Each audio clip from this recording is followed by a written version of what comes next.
Perkenalkan, nama saya Agnes Margareta Ninggolan dengan nomor NIM 4233530003 dari kelas PSM 23A, jurusan Matematika, program studi S1 Matematika.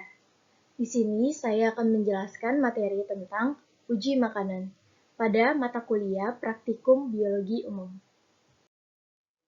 Praktikum uji makanan adalah untuk mengetahui zat yang terkandung dalam suatu jenis bahan makanan. Umumnya, uji makanan ada 4, yaitu uji amilum, uji glukosa, uji protein, dan uji lemak. Keempat uji makanan tersebut dapat digunakan untuk menyelidiki bahan apa yang terkandung dalam sebuah jenis bahan makanan. Masing-masing jenis uji makanan diproses melalui tahapan dan langkah yang berbeda di dalam pelaksanaannya. Zat makanan berupa amilum, glukosa, protein, dan lemak diperlukan tubuh sebagai sumber nutrisi. Bahan makanan tersebut akan diolah oleh tubuh dan digunakan di dalam proses metabolisme yang menjadi sumber tenaga untuk melakukan aktivitas sehari-hari.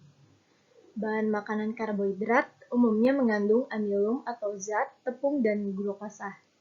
Bahan makanan ikan atau ayam mengandung protein dan lemak.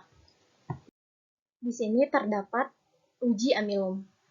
Nah, pengertian amilum yaitu karbohidrat kompleks yang tidak terlarut dalam air, berwujud bubuk putih tawar, dan tidak berbau. Karbohidrat merupakan senyawa yang terdiri atas unsur karbon, hidrogen, dan oksigen. Penyusunnya adalah pati yang berasal dari tumbuhan yang berfungsi untuk menyimpan kelebihan glukosa. Pati tersusun dari 2 karbohidrat, yaitu amilosa dan amilopektin, di mana amilum akan bereaksi bila dilakukan tes dengan Lugol atau larutan iodium, ditandai dengan perubahan warna menjadi biru gelap. Semakin gelap warnanya, maka makanan tersebut banyak mengandung karbohidrat atau amilum. Nah, yang kedua ada uji protein. Protein adalah suatu senyawa organik yang tersusun dari unsur-unsur C, H, O, N, dan terkadang mengandung unsur P dan S. Komponen dasarnya adalah asam amino. Fungsi utamanya adalah sebagai pembentuk sel-sel baru. Pada uji protein, digunakan larutan biuret untuk membuktikan adanya kandungan protein pada bahan makanan.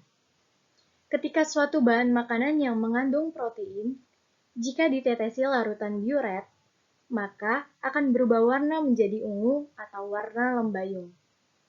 Perubahan warna itu terjadi karena adanya ikatan protein dengan biuret yang menghasilkan dasar reaksi kompleks koordinasi antara Cu2+ dengan gugus fungsi C sama dengan 0 dan NH ikatan peptida dalam larutan alkalis.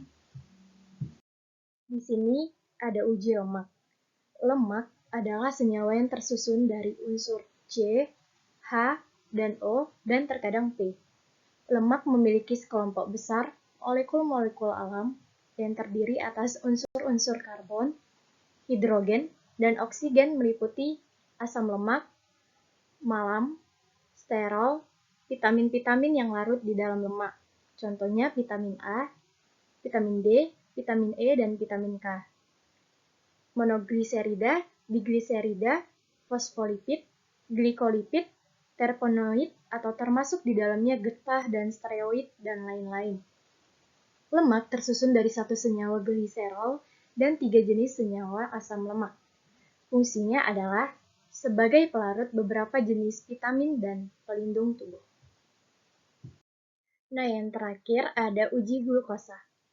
Molekul gula adalah bentuk molekul karbohidrat paling sederhana yang disebut monosakarida. Misalnya, glukosa, galaktosa, dan fruktosa. Selain monosakarida dan polisakarida, terdapat pula disakarida atau rangkaian 2 monosakarida dan oligosakarida atau rangkaian beberapa monosakarida. Benedik adalah reagen yang digunakan untuk menguji kandungan glukosa pada bahan makanan jika hasil reaksi tersebut menghasilkan warna merah bata. Uji Benedik adalah uji kimia untuk mengetahui kandungan gula atau karbohidrat prereduksi. Gula prereduksi meliputi senyawa jenis monosakarida dan beberapa disakarida seperti laktosa dan maltosa. Baik, itulah dari saya mengenai materi uji makanan. Sekian dan terima kasih.